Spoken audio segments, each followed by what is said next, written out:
Tears for the Tear God, Salt for the Salt Throne, and Gas the Leaf Tribe. It's taken me a long while to discover and articulate why I really don't like left-wing ideas.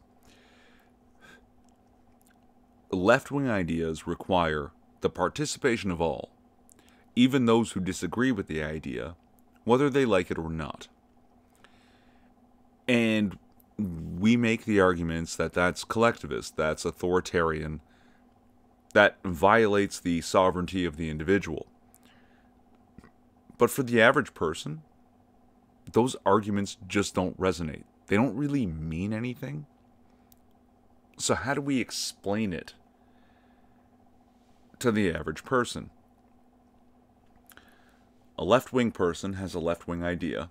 They like it. They want it. And when they have the power to implement it, they'll force others to take part, even when they don't want to take part.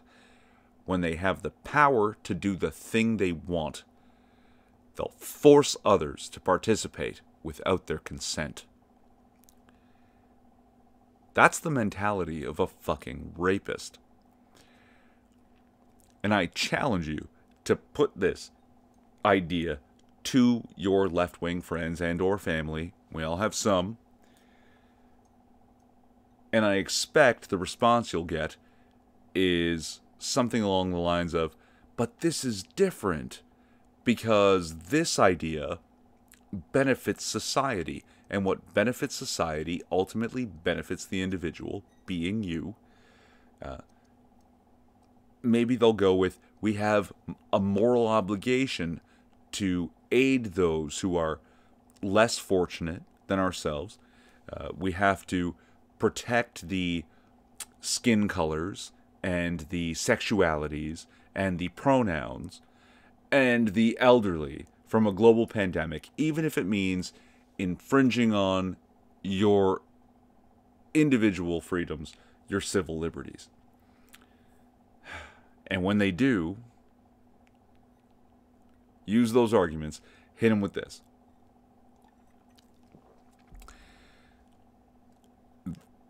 This only demonstrates that while the rapist's act may be more detrimental to the individual victim, their mentality towards society is far more heinous.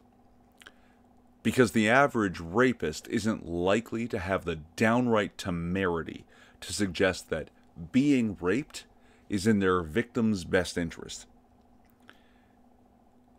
That the only reason their victim wouldn't want to be raped is that they're selfish and discompassionate people. Likely some kind of bigot who wants everyone's grandparents to die.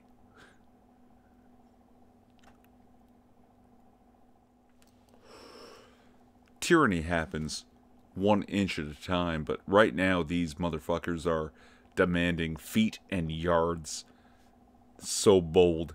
Australia currently has curfews in certain places and 5-mile radius lockdowns.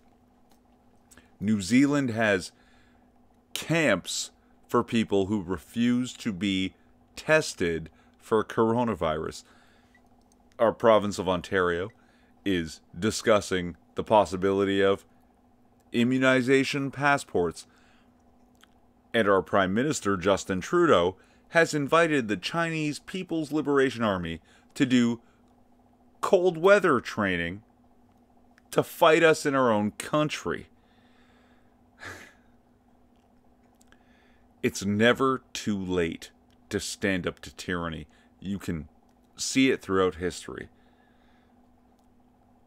But the longer we wait to do so, the harder it's going to get.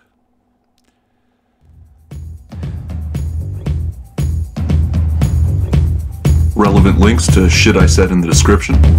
Maybe. I'm Irving Twin. Like, subscribe, or don't. It's a free country. At least it used to be.